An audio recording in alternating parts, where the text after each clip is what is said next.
Now. Welcome back to Civil Discourse Now. I'm Mark Small. I'm Paul Ogden. And we're coming here to, this is an interesting glass. We're coming to you here on September 8th, 2012 from Indianapolis, Indiana. Our guests are Matt Stone, who's a blogger with Indy Student, and then our candidate guest is Carlos May, who's a Republican candidate for the 7th Congressional District. And Mark, let's get some contact information. I think that's a good idea. What kind of contact information? Website is carlosmay2012.com, all one word. There are multiple other websites with my name in it that are not mine, so make sure you go to carlosmay2012.com. You're not writing in the bot. I gave a contribution to somebody. So you're not the only Carlos May? Well, like 5 Matt Stones in the city. I'm the only Carlos May. The problem is someone else went and bought up a bunch of websites with my name in it and put up a bunch of false information on there. See, I thought you were going to. I was going to say. We'll have to see watch that. Look at that. Yeah, go May for Congress is one. Carlos May for Congress is the other one. Wow. May for Congress is another one, and there's a couple others. That's pretty brutal. It's unfortunate, but that's politics. That's the nature of the beast. No, carlosmay2012.com. Email address is just info@carlosmay2012.com, and I'll get the office number here in a second. I don't ever call my own office, so I don't have it. How about this? I'll look it up while I'm talking here, and we'll continue on. You had asked prior to this the tax structure. The example I was going to give is this. You got someone who's going out and buying a $10,000 car, a brand new end retail level car, which is the only thing I would tax on, not used goods, new goods at the end retail level. Okay, so you're talking about a pretty small car. Correct. A $10,000 new car, a smart car, whatever car. I'm just using $10,000 as an easy figure. And you pay a 20% tax, which is what some folks, some economists have said this is what is, in essence, would be a standard built-in corporate tax. This is, in essence, what we would have to pay if we eliminated the income tax, which would also eliminate the IRS, which would help cut down on costs. But I digress again. Now I've got, oh no, I don't have it, wrong number. Back to the example. The guy pays $2,000 taxes on that. That's $12,000 total that they spend on a car. Now we've got the rich guy, the millionaire. He goes out and buys a $100,000 car because he's not going to buy a $10,000 car. He's going to spend a little bit more. He's paying on that $100,000 car $20,000 in taxes. This man in taxes is paying more than this other individual did for the car and the tax. And again, we're not taxing them for foodstuffs, for housing, the essentials to live. And guess what? If they don't want to pay a tax, don't go buy something. Yeah, but here's the problem I have with that analysis is, okay, you are talking about an essential. You're talking about transportation. Here in Indianapolis, if a person wants to get to a job, that person pretty much has to have a car. The mass transit system in this city, and I know a lot of people are dependent upon it, but overall the mass transit system here sucks. So a car is an essential. Then go buy a used car with the tax would not apply to that. I'm talking about brand new and retail purchases. Okay, but then realistically, when you're looking at a used car, one that's functional, you're looking at prices now on cars that are being driven up because the used car market has become quite a market. No, Used car. I looked at getting a used car several months ago, and the prices are just outrageous. Yeah, especially anything with a warranty. So, so when it comes to, and I'm not making attacks on your position or engaging. This is a discourse. Yeah.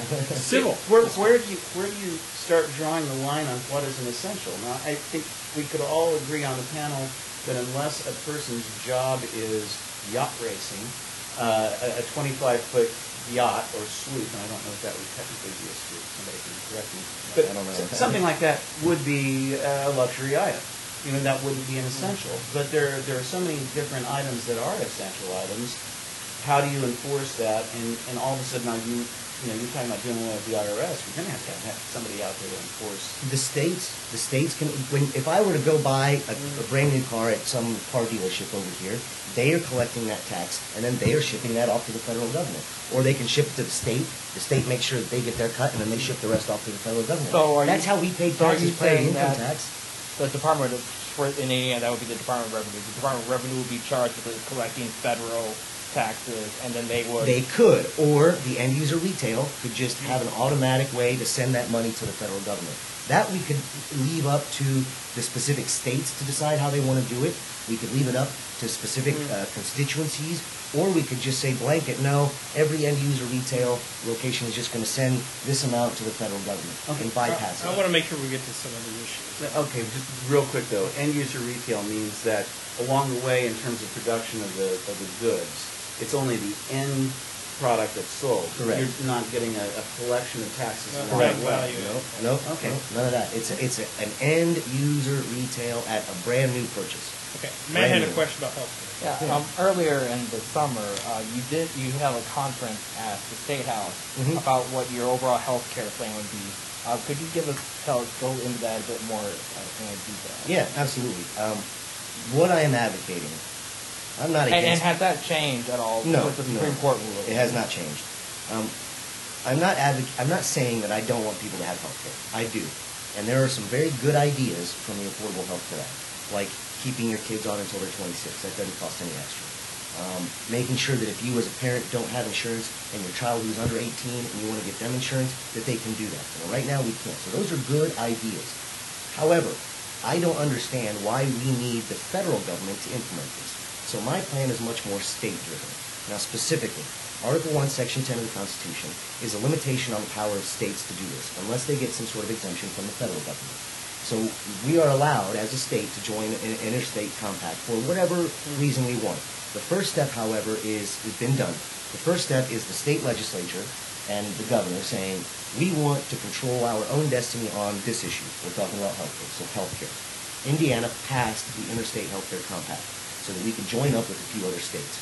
Now, from there, the second step is going to the federal government and saying, please allow our state to do this. That's where I said I would lead the charge if I get elected, to where I would literally say, now it's time for the state of Indiana to run their own system of health care.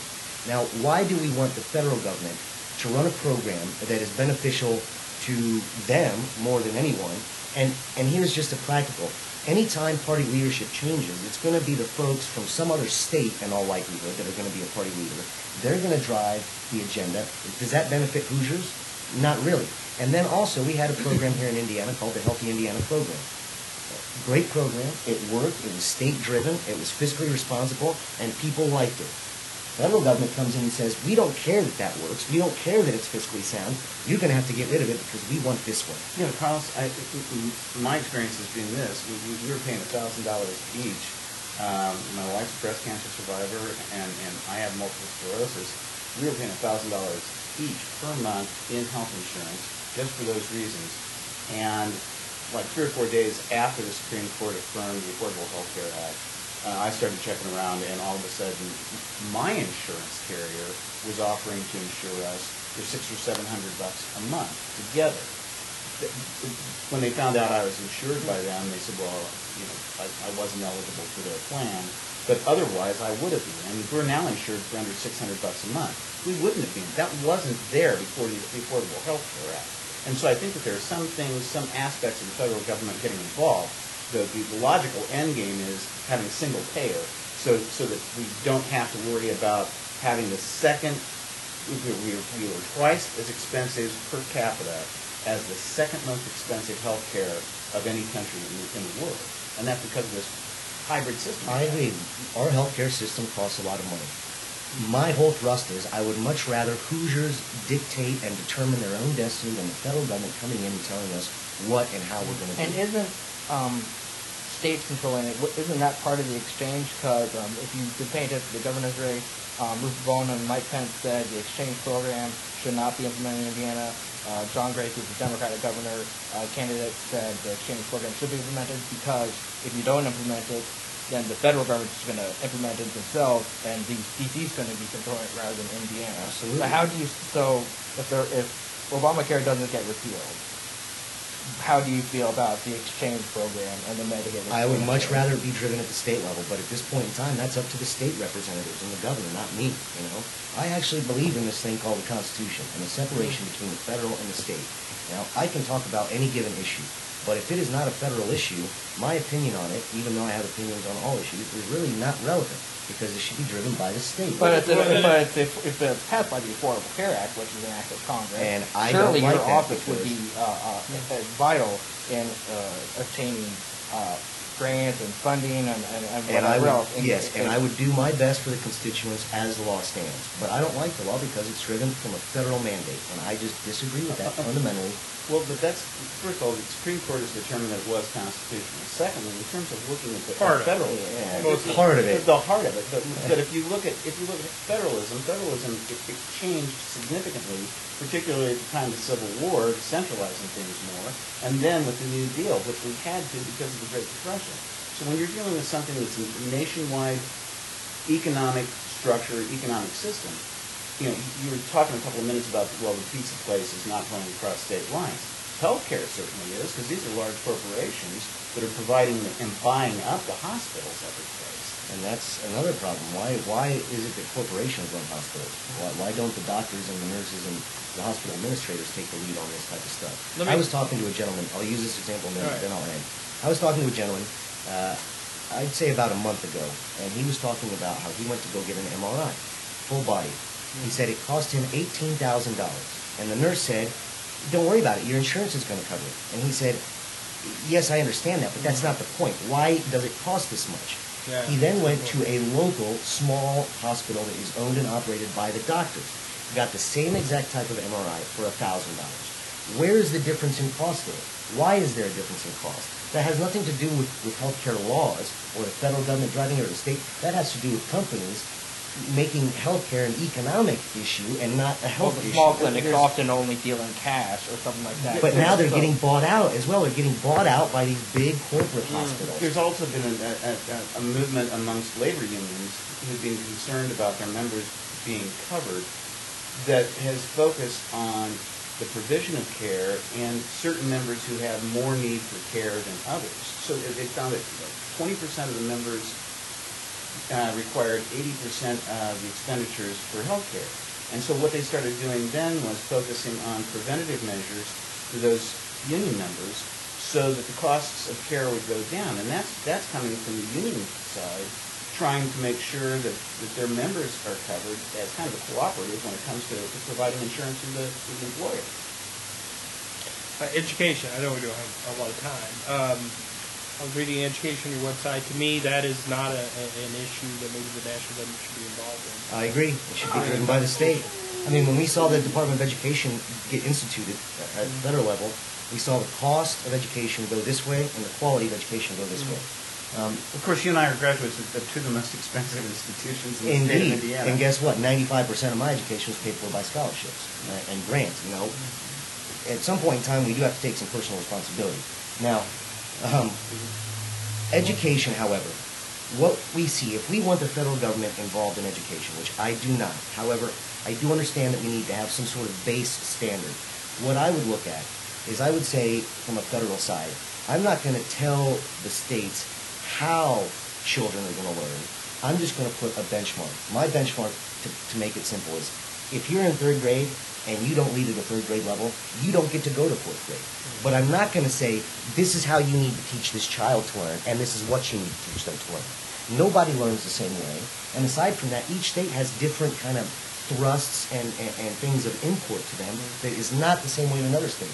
If someone wants to be a farmer, and they know they want to do that, and there is nothing wrong with that, why can't they go to some sort of vocational 2-year program or a 4-year program or a 6-year or whatever?